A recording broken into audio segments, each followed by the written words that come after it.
नमस्कार विद्यार्थी मित्रांनो, मी सपना पानसरे. आज आपण इयत्ता 10वीच्या पाठ्यपुस्तकातील शेवटचा पाठ म्हणजेच शेवटचं स्थूल वाचन व्युत्पत्ती कोश याचा अभ्यास करणार आहोत. तर विद्यार्थी मित्रांनो, उत्पत्ती कोश या पाठाला सुरुवात करण्या अगोदर कोश या शब्दाचा अर्थ आपण सर्वप्रथम समजून घेऊया. विशिष्ट प्रकारे रचून उपलब्ध करून दिलेला माहितीचा साठा किंवा संग्रह म्हणजे कोश होय. शब्दाची फोड करून उलगडा करणे, द्रव किंवा घन पदार्थ ठेवण्याची पेटी, शब्दांचा खजिना म्हणजे कोश. कोशाचे वेगवेगळे प्रकार आहेत: शब्दकोश, विश्वकोश, व्युत्पत्तीकोश, ज्ञानकोश, बालकथा कविता कोश, शब्दगंधकोश, चरित्रकोश, नाट्यकोश, ग्रामकोश, भौगोलिक शब्दकोश, सुविचारकोश, संप्रदाय म्हणीकोश. विद्यार्थी मित्रांनो, इयत्ता 9वीमध्ये आपण विश्वकोशाची ओळख करून घेतली. कोणत्याही शब्दाचे वेगवेगळे संदर्भ विश्वकोशातून मिळू शकतात हे आपण अनुभवले आणि अभ्यासले देखील.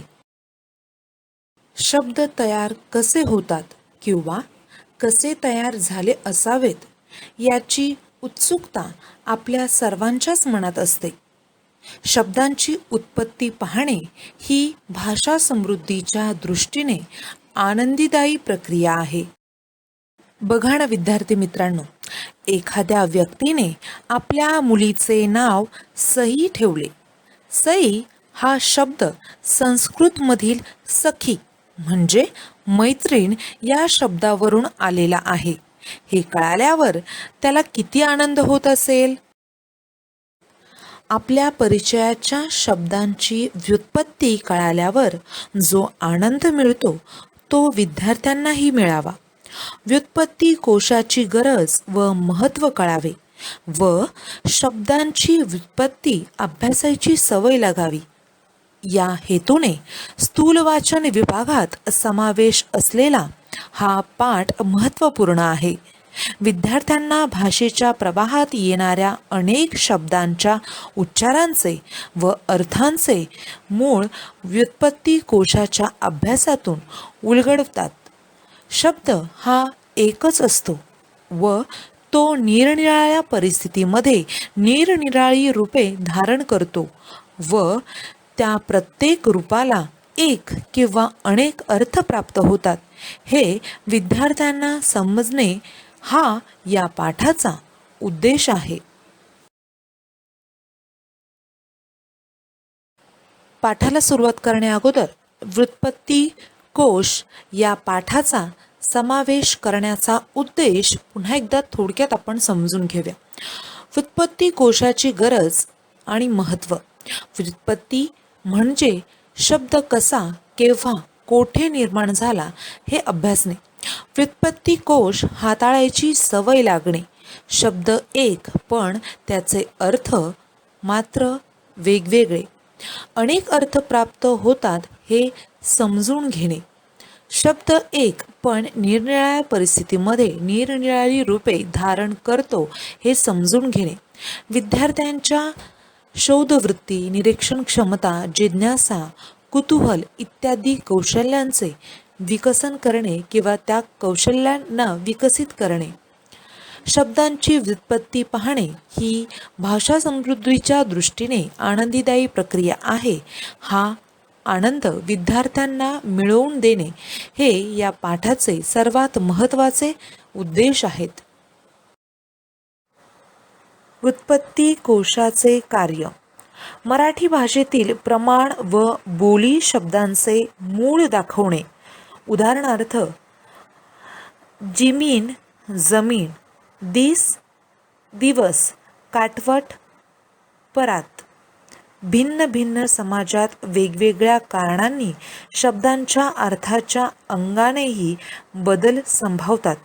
विशिष्ट प्रदेशात व भौगोलिक परिसरात एकाच शब्दातील उच्चार बदल होत असतो. हा शब्दांच्या उच्चारातील बदल व फरक दाखवणे.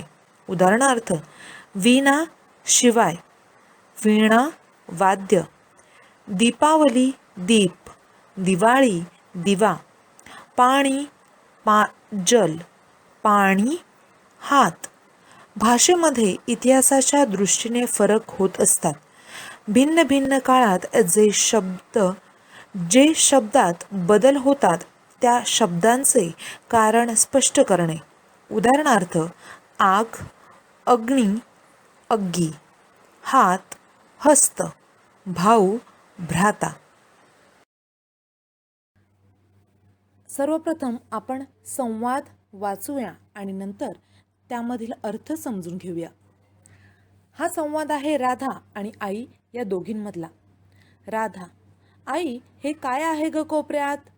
आई: अगं, ती सतार आहे. ती आजोबांना इनाम म्हणून मिळाली आहे महाराजांकडून. गावाकडे होती, ती आज आणली आहे. राधा: इनाम? इनाम म्हणजे काय ग आई? आई हसून: अगं, इनाम म्हणजे बक्षीस. राधा: अगं, माझ्या वर्गातील तनया आहे ना, तिचे आडनाव आहे इनामदार. आई: हो, मला माहीत आहे ती. राधा: इनाम म्हणजे बक्षीस, मग इनामदार म्हणजे?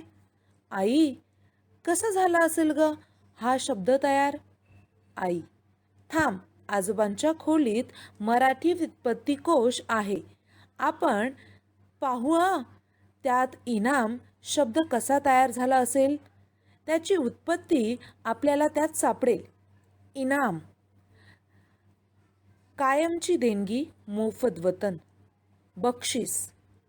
आई: बघितलंस का ग राधा, हे इथे लिहिलेला आहे ना, म्हणजे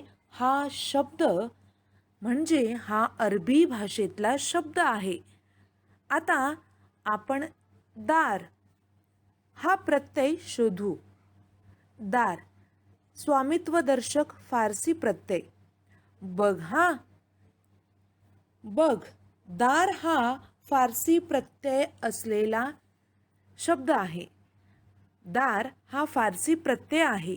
स्वामीदर्शक म्हणजे एखादी गोष्ट एखाद्या जवळ आहे असे दर्शवणारा प्रत्यय. इथे इनामदार म्हणजे ज्याच्याजवळ इनाम आहे तो असा अर्थ होतो आणि दार म्हणजे एखादी गोष्ट धारण करणारा असा पण अर्थ घेता येईल. जबाबदार हा शब्द तुला माहीत आहे ना, जो जबाबदारी धारण करतो किंवा घेतो, ज्याच्याकडे जबाबदारी असते तो जबाबदार. तसंच इनामदार म्हणजे ज्याच्याजवळ इनाम आहे किंवा ज्याने इनाम धारण केलेला आहे, म्हणजेच ज्याला इनाम मिळालेला आहे असा माणूस. राधा: आई, ही माहिती किती छान आहे. आता मी नेहमी असे शब्द शोधत राहीन. बघा विद्यार्थी मित्रांनो, हा संवाद आहे राधा आणि आई यांच्यामधला. राधाच्या घरामध्ये आजोबांना इनाम म्हणून, बक्षीस म्हणून मिळालेली एक सतार होती आणि ती सतार पाहून राधा विचारते की कुणाची आहे. तेव्हा आई सांगते की ही आजोबांची सतार आहे आणि ही आजोबांना इनाम म्हणजेच बक्षीस म्हणून मिळालेली होती. ती गावी होती, ती आता आपण आपल्या घरी आणलेली आहे. तेव्हा राधा म्हणते की अगं, इनाम म्हणजे काय? तेव्हा आई सांगते इनाम म्हणजे बक्षीस. पण ती म्हणते की आमच्या वर्गातील तनया आहे, तिचं नाव आहे इनामदार. मग ते फाइंड आउट करतात की इनामदार हा शब्द कसा तयार झाला असेल. तर बघा विद्यार्थी मित्रांनो, इनाम या शब्दाचा अर्थ होतो कायमची देणगी किंवा मोफत वतन किंवा बक्षीस, प्राइज, गिफ्ट. त्याला इनाम असं म्हणतात आणि त्याला प्रत्यय लावलेला आहे दार.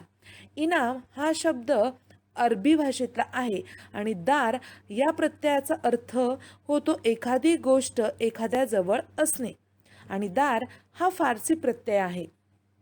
त्यामुळे इथे इनामदार म्हणजे ज्याच्याजवळ इनाम आहे असा, ज्याच्याजवळ इनाम आहे तो असा अर्थ होतो.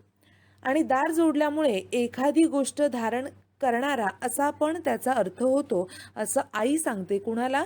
तर राधाला. आणि मग ते उदाहरण देते की जसं जबाबदार व्यक्तीला आपण जबाबदारी देतो, म्हणजेच जो जबाबदारी धारण करतो त्याला जबाबदार आपण असं म्हणतो. तसंच इनामदार म्हणजे ज्याच्या जवळ इनाम आहे असा. ज्याने इनाम धारण केलाय अशा व्यक्तीला आपण इनामदार असे म्हणतो, असा अर्थ आई राधाला समजावून सांगते. आणि शेवटी राधा अशी म्हणते की आता मी काय करेल, नेहमी असे नवीन नवीन शब्द शोधत जाईल आणि त्यांचा अर्थ पाहत जाईल.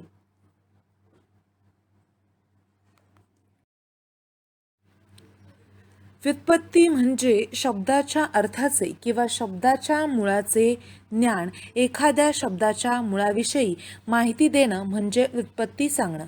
अशा अनेक शब्दांच्या व्युत्पत्तीचा संग्रह म्हणजे व्युत्पत्ती कोश. भाषेत अनेक कारणांनी बदल होत जातात. व्युत्पत्ती कोशात या बदलाचे मूळ आपल्याला शोधता येते. उदाहरणार्थ, भाषेमध्ये इतिहासाच्या दृष्टीने जे फरक होतात ते भिन्न भिन्न काळांतील भाषा बोलणाऱ्यांच्या शब्दांच्या उच्चारांचे व समाजामध्ये वापरत असलेल्या शब्दांच्या होणाऱ्या अर्थचित बदलाचे परिणाम आहेत. व्युत्पत्ती कोश या बदलाचे स्वरूप स्पष्ट करतो. तर विद्यार्थी मित्रांनो, इथे तुम्हाला समजलं असेल की व्युत्पत्ती कोश म्हणजे काय आणि व्युत्पत्ती कोशामध्ये जे शब्द येतात ते शब्द कोणत्या कारणांमुळे येतात. पहिलं म्हणजे व्युत्पत्ती या शब्दाचा अर्थ आपल्याला सांगितला आहे. शब्दाच्या अर्थांचे किंवा शब्दांच्या मुळाचे ज्ञान म्हणजे व्युत्पत्ती. एखाद्या शब्दाच्या मुळाविषयी माहिती देणं म्हणजेच व्युत्पत्ती सांगणे. अशा अनेक शब्दांच्या व्युत्पत्तींचा संग्रह, साठा, कलेक्शन म्हणजेच व्युत्पत्ती कोश. भाषेत वेगवेगळ्या कारणांमुळे बदल होत जातात. व्युत्पत्ती कोशात या बदलाचे मूळ आपल्याला शोधता येते. फॉर एक्झाम्पल म्हणून यांनी दिलेलं आहे की भाषेमध्ये इतिहासाच्या दृष्टीने जे फरक होतात ते भिन्न भिन्न काळातील भाषा बोलणाऱ्यांच्या शब्दांच्या उच्चारांचे व समाजामध्ये वावरत असलेल्या शब्दांच्या होणाऱ्या अर्थचित बदलाचे परिणाम आहेत. व्युत्पत्ती कोश या बदलाचे स्वरूप स्पष्ट करतो. उदाहरणार्थ, मराठीतील आग हा शब्द संस्कृत मधील अग्नी पासून आला हे आपल्याला व्युत्पत्ती कोशामुळे कळते. भाषेत बदल होण्यामागे बऱ्याचदा सुलभीकरणाची म्हणजेच सोपे करण्याची प्रवृत्ती असते. उदाहरणार्थ, अग्नी पासून आग हा शब्द तयार होण्यापूर्वी प्राकृत मध्ये अग्गी हा शब्द तयार झाला. हा उच्चार सोपा होत होत मराठी, हिंदी यांसारख्या आधुनिक भाषेत त्यापासून आग हा शब्द तयार झाला. कुठल्याही दोन भाषा बोलणारे भाषक जेव्हा एकमेकांच्या संपर्कात येतात तेव्हा त्यांच्या भाषेतील शब्दांची देवाणघेवाण होते. कधीकधी व्याकरणिक घटकांची ही देवाणघेवाण होते. या सर्वांची नोंद व्युत्पत्ती कोशामध्ये पाहायला मिळते. शब्दसिद्धीमध्ये आपण हे पाहतोच. तर विद्यार्थी मित्रांनो, आपल्याला इथे एक उदाहरण दिलेलं आहे. आग हा शब्द आपण हिंदी आणि मराठी दोन्हीमध्ये वापरतो. हा शब्द संस्कृतमधील अग्नी या शब्दापासून तयार झालेला आहे. इथे आपल्याला सांगितलेलं आहे की बऱ्याचदा भाषेमधील सुलभीकरण म्हणजे एखादा शब्द सोप्या करण्याच्या आपल्या प्रवृत्तीमुळे अग्नीपासून आग हा शब्द तयार झालेला आहे. त्याचबरोबर असे अनेक शब्द आहेत की ज्या शब्दांमध्ये इतर भाषेच्या शब्दांचा देखील प्रभाव आपल्याला पडलेला दिसतो. मराठी आणि हिंदी यांपासून आधुनिक भाषेत त्यापासून आग हा शब्द तयार झालेला आहे. कोणत्याही दोन भाषा बोलणारी व्यक्ती जेव्हा एकमेकांच्या संपर्कात येतात तेव्हा ते आपल्या शब्दांची देवघेव करत असतात आणि कधीकधी व्याकरणिक घटकांची देखील देवाणघेवाण होत असते. आणि या सर्वांची नोंद, या सर्वांविषयीची माहितीच आपल्याला उत्पत्ती कोशामध्ये पाहायला मिळते. शब्दसिद्धीमध्ये देखील आपण हे पाहतोच. आता एक उदाहरणं दिलेले आहेत. 3 भाषा आहेत, संस्कृत, कन्नड आणि अरबी. यामधले जे शब्द आहेत ते शब्द मराठी भाषेमध्ये कसे उच्चारले जातात त्याबद्दलची माहिती आपल्याला इथे पाहायला मिळते. संस्कृत भाषेमध्ये तुंड, मराठीत तोंड. कन्नडमध्ये तुप्प, मराठीत तूप. अरबीमध्ये इत्र, मराठीत अत्तर. काळाप्रमाणे शब्दाच्या स्वरूपात, त्यांच्या अर्थात, त्यांच्या परस्पर संबंध बदल होतात आणि हे बदल अपरिहार्य असतात. निरीक्षण करा. तुमचे आजी आजोबा बोलत असलेली भाषा, तुमचे आई बाबा बोलत असलेली भाषा, तुम्ही आणि तुमच्या भावंडांची भाषा आणि तुम्ही आणि तुमच्या मित्रांमधील भाषा, उदाहरणार्थ व्हॉट्सअपची भाषा, या सगळ्यात खूप फरक आहे हे तुमच्या लक्षात आलं असेल. कधीकधी पूर्वी अस्तित्वात असलेल्या एखाद्या शब्दाचा अर्थ हळूहळू बदलत जातो किंवा मूळ अर्थाबरोबरच आणखी एखादा अर्थ भाषेमध्ये स्थिरावत जातो. उदाहरणार्थ शहाणा या शब्दाचा अर्थ पूर्वी हुशार, बुद्धिमान, चालाक असा होता. हा शब्द सज्ञान या शब्दावरून आला असावा असे व्युत्पत्ती कोशावर दिसते. आता मूळ अर्थाव्यतिरिक्त शहाणाचा अतिशहाणा असा अर्थसुद्धा रूढ होत आहे. काही काळाने त्याची नोंद व्युत्पत्ती कोशात दिसण्याची शक्यता आहे. आता विद्यार्थी मित्रांनो, पुढे आपल्याला सांगितलं आहे की काळाप्रमाणे शब्दांच्या स्वरूपामध्ये, त्यांच्या अर्थामध्ये आणि त्यांच्या परस्पर संबंधात बदल होतात आणि हे बदल होणे अपरिहार्य आहे.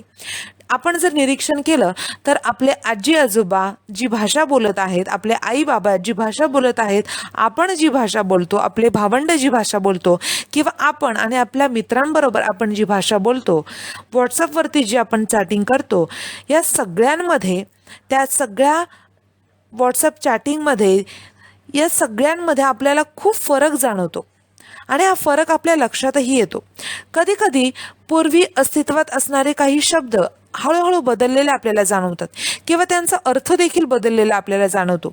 उदाहरणार्थ शहाणा म्हणजे पूर्वीच्या काळी हुशार, बुद्धिमान, चालाक या अर्थाने वापरला जायचा, पण आता मात्र शहाण, अतिशहाणा हा शब्द रूढ झालेला आपण पाहतो. म्हणजे अर्थात सुद्धा काय झालेला आहे, आपल्याला थोडाफार बदल जाणवतो. उत्पत्ती कोशावर मध्ये आपल्याला हे जाणवतं की अर्थाव्यतिरिक्त शहाणाचा आता अतिशहाणा हा शब्द असा अर्थ सुद्धा रूढ होत आहे आणि काही काळानंतर, काही दिवसानंतर उत्पत्ती कोशात याची नोंद होण्याची देखील शक्यता आहे. आपल्याला एखाद्या शब्दाबद्दल कुतूहल निर्माण झाले तर आपण व्युत्पत्ती कोश पाहतो. उदाहरणार्थ दिवाळी हा शब्द कुठून आला असेल? दिवाळी, स्त्री, दिव्यांची रांग, एक सण दिव्यांसंबंधी. सण दीपावली, दीपाली, प्रा दिवाली, दिवावली, बंग दिवयाली, ओ दी आली, हिन पन दिवाली, सिन दियारी, गु दिवाळी. दिवाळी हा शब्द आपण पाहिला. मूळ संस्कृत शब्द दीपावली पासून तो आला आहे. संस्कृत शब्द दीपावली चा ली ह्रस्व असला तरी मराठीत तो दीर्घ लिहितात. या शब्दातील दी व ली दोन्ही दीर्घ आहेत, पण दिवाळी हा शब्द मराठी आहे, त्यात दी हा ह्रस्व येतो हे लक्षात घेणं आवश्यक आहे. विश्वकोशातील या शब्दांची नोंद पाहिल्यावर कंसातील मजकूर पाहताना हे नक्की काय आहे असे तुम्हाला वाटले असेल, पण ही शब्दांची लघुरूपे आहेत. हे कळाल्यावर आणि त्यांची मूळ रूपे समजल्यावर तुम्हाला ते सोपे वाटेल आणि आपणच आपलाच शब्द थोडेसे रूप बदलून इतर शब्दांच्या अंगणातही बागडतो आहे हे कळाल्यावर मजाही वाटेल. बघा विद्यार्थी मित्रांनो, आपण जे शब्द वापरतो ते एखादा शब्द कसा निर्माण झाला हे कुतूहल आपल्या मनामध्ये नेहमी निर्माण होत असतं. आपल्याला हे कळत नाही की हे शब्द तयार कसे झाले असतील, आणि त्या संबंधीचं एक उदाहरण आपल्याला दिलेलं आहे. आपल्याला एखाद्या शब्दाबद्दल कुतूहल निर्माण होतं. कुतूहल म्हणजे उत्सुकता, क्युरिओसिटी निर्माण होते की हा शब्द कसा तयार झाला असेल, आणि मग आपण काय करतो, तो व्युत्पत्ती कोश पाहतो. आता दिवाळी हा एक शब्द दिलेला आहे, तो आपण व्युत्पत्ती कोशामध्ये कशा पद्धतीने पाहू, तर दिवाळी हा स्त्रीलिंगी शब्द आहे. दिव्यांची रांग आणि एक सण आहे दिव्यासंबंधी. आता सण म्हणजे संस्कृत भाषेमध्ये तो दीपावली अशा पद्धतीने लिहिला जातो. दीपावली अशा पद्धतीने तो लिहिला जातो. आता दीपावली हा शब्द लिहित असताना आणि मराठीमध्ये दिवाळी हा असा शब्द लिहितो त्यावेळेस आपल्याला एक गोष्ट लक्षात येते की संस्कृतमधील दीपावलीचा ली हा ऱ्हस्व असला तरी मराठीत तो दीर्घ लिहितात. आणि या शब्दातील दी व ली दोन्ही दीर्घ आहेत, पण दिवाळी हा शब्द मराठी आहे, त्यात दी हा ऱ्हस्व येतो, हे लक्षात घेणं फार गरजेचं आहे. विश्वकोशातील या शब्दांची जी नोंद आहे ती पाहिल्यावर कंसामध्ये जे मजकूर जो दिलेला आहे तो नक्की तुम्हाला समजेल. पण हे जे दिलेलं आहे ते शब्दांची लघुरूपे आहेत हे कळाल्यावर आणि त्यांची मूळ रूपे समजल्यावरती आपल्या सर्वांना आनंद होणार आहे. आणि हे पाहिल्यानंतर आपल्याला एक गोष्ट लक्षात येते की आपलाच शब्द थोडेसे रूप बदलून आपल्याला इतर भाषांच्या अंगणामध्ये खेळताना दिसतो, म्हणजे इतर भाषांमध्ये देखील आपला शब्द वापरला जातो. हे समजल्यावरती हे कळाल्यावरती आपल्याला मजा देखील वाटेल. आणि हेच विद्यार्थी मित्रांनो, यासाठीच उत्पत्ती कोश हा चॅप्टर तुम्हाला अभ्यासायला आहे की तुम्हाला समजलं पाहिजे की आपण जे शब्द वापरतो तो शब्द कशा पद्धतीने तयार झाला, आणि तो तयार कसा झाला हे पाहण्यासाठीच आपण उत्पत्ती कोश पाहतो. आणि उत्पत्ती कोश पाहत असताना आपल्याला लक्षात येतं की आपण जो शब्द वापरतो हा शब्द इतर भाषांच्या अंगणामध्येही बागडत आहे, म्हणजे इतर भाषांमध्येही तो थोडीशी वेगवेगळी रूपं बदलून वापरला जात आहे. आणि हे वाचल्यावरती आपल्याला हे कळाल्यानंतर आपल्याला मजाही वाटेल. व्युत्पत्ती कोशात अन्य भाषेत तो शब्द कसा आला आहे हेही दाखवलेले असते. वरच्या उदाहरणात शब्दांची लघुरूपे आलेली आहेत, ती जाणून घेणं आवश्यक आहेत. शब्दाच्या सुरुवातीला शब्दाची जात लिहिलेली असते. नामाच्या बाबतीत मात्र पू म्हणजे पुल्लिंग, स्त्री म्हणजे स्त्रीलिंग, नंपू म्हणजे नपुसकलिंग असे लिहिलेले असते. दिवाळी हा स्त्रीलिंगी शब्द असल्याने स्त्री हे लघुरूप पाहायला मिळते. त्यानंतर वेगवेगळ्या भाषांसाठी लघुरूपे वापरलेली दिसतात. सन म्हणजे संस्कृत, प्रा म्हणजे प्राकृत, बंग म्हणजे बंगाली, ओ म्हणजे ओडिया, हिन म्हणजे हिंदी, पंग म्हणजे पंजाबी, सिन म्हणजे सिंधी, गु म्हणजे गुजराती. या व्यतिरिक्त कोशाकार कधी एखाद्या शब्दामागचा इतिहास सांगतात, कधी कधी एखाद्या शब्दाची अन्य कोणी मांडलेली वेगळी व्युत्पत्ती सांगून ती त्यांना योग्य वाटते की नाही हेही सांगतात. तर विद्यार्थी मित्रांनो, अशा पद्धतीने व्युत्पत्ती कोशात अन्य जे शब्द येतात ते शब्द कसे आलेले आहे हेही दाखवले जाते. आता वरच्या उदाहरणामध्ये म्हणजे दिवाळी या शब्दाचा उत्पत्ती कोशात आपण कशा पद्धतीने ते फाइंड आउट करणार हे पाहत असताना काही लघुरूपं आलेली आहेत. म्हणजेच शब्दाच्या सुरुवातीला शब्दांची जात लिहिलेली असते. नामाच्या बाबतीत मात्र पुन म्हणजे पुल्लिंग असतं, स्त्री म्हणजे स्त्रीलिंग, नंपू म्हणजे नपुसकलिंग असं लिहिलेलं असतं. दिवाळी हा स्त्रीलिंग शब्द असल्यामुळे तिथे स्त्री लिहिलेलं आपण वाचलं, हे लघुरूप वापरलेलं आपण पाहिलं. त्यानंतर वेगवेगळ्या भाषांसाठी लघुरूपे वापरलेली आपल्याला दिसून येतात. संग म्हणजे संस्कृत, प्रा म्हणजे प्राकृत, बंग म्हणजे बंगाली, ओ म्हणजे ओरिया, हिन म्हणजे हिंदी, पंग म्हणजे पंजाबी, सिन म्हणजे सिंधी, गु म्हणजे गुजराती. या व्यतिरिक्त कोशाकार कधीकधी एखाद्या शब्दामागचा इतिहास देखील सांगतात. त्याचबरोबर कधीकधी एखाद्या शब्दाची अन्य कोणी मानलेली वेगळी व्युत्पत्ती सांगितली जाते आणि ती योग्य वाटते की नाही हे देखील सांगितलं जातं. व्युत्पत्ती कोशाचे कार्य: शब्दांचे मूळ रूप दाखवणे, अर्थातील बदल स्पष्ट करणे, उच्चारातील बदल व फरक दाखवणे, बदलांचे कारण स्पष्ट करणे. तर विद्यार्थी मित्रांनो, व्युत्पत्ती कोशाचं कार्य आपण पाहिलं. शब्दांचे मूळ रूप दाखवणे, एखाद्या शब्दाचं मूळ रूप काय आहे ते दाखवणं. त्याच्यासाठी आपण अग्नी, आग, अग्गी हे उदाहरण पाहिलेलं होतं.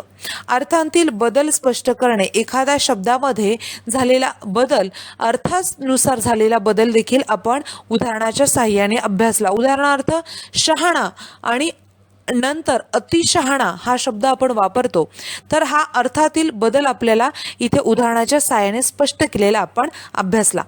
उच्चारातील बदल व फरक दाखवणे, दिवाळी हा शब्द उच्चारताना त्याचबरोबर लिहिताना आपल्याला जो वेगवेगळ्या भाषांमध्ये फरक जाणवला तो देखील आपण अभ्यासला. शब्दांचे कारण स्पष्ट करणे, म्हणजे एखाद्या शब्दामध्ये बदल झालेला आहे याचं कारण देखील व्युत्पत्ती कोशामध्ये स्पष्ट केलं जातं. म्हणजेच उत्पत्ती कोशाचं कार्य काय आहे तर शब्दाचं मूळ दाखवणे, अर्थातील बदल स्पष्ट करणे, उच्चारातील बदल व फरक दाखवणे आणि बदलांचे कारण स्पष्ट करणे. तर अशा पद्धतीने आपण व्युत्पत्ती कोशाचं कार्य काय आहे ते अभ्यासलं. तर विद्यार्थी मित्रांनो, अशा पद्धतीने आज आपण इयत्ता 10वीच्या पाठ्यपुस्तकातील व्युत्पत्ती कोश हा पाठ अभ्यासला.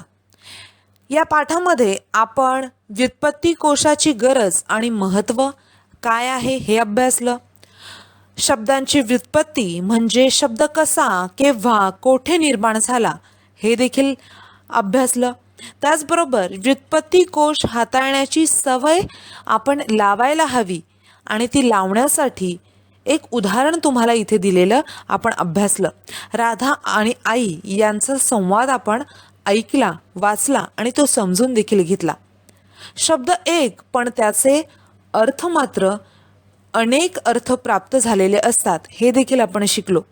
शब्द एक पण निरनिराळ्या परिस्थितीमध्ये निरनिराळी रूपे धारण करतो हे देखील आपण जाणून घेतलं. तर विद्यार्थी मित्रांनो, आपल्यामधील शोधक वृत्ती, निरीक्षण क्षमता, जिज्ञासा, कुतूहल हे कौशल्य विकसित करण्यासाठी आज आपण व्युत्पत्ती कोश हा पाठ अभ्यासला आणि नक्कीच या सर्व कौशल्यांचा विकास होण्यासाठी तुम्ही सर्वजण व्युत्पत्ती कोश हाताळाल ही खात्री आहे. शब्दांची व्युत्पत्ती पाहणे ही भाषा समृद्धीच्या दृष्टीने एक आनंददायी प्रक्रिया आहे आणि ही आनंददायी प्रक्रिया तुम्हा सर्वांना उपभोगता यावी यासाठी व्युत्पत्ती कोशावर आधारित हा पाठ आज आपण अभ्यासला. आशा आहे तुम्हाला सर्वांना हा पाठ समजला असेल आणि तुम्ही सर्वजण शोधक वृत्ती, निरीक्षण क्षमता, जिज्ञासा आणि कुतूहल यांसारख्या कौशल्यांचा विकास कराल आणि शब्दांची व्युत्पत्ती पाहणे हा जो आनंद आहे, ही जी आनंददायी प्रक्रिया आहे यामध्ये सहभागी व्हाल.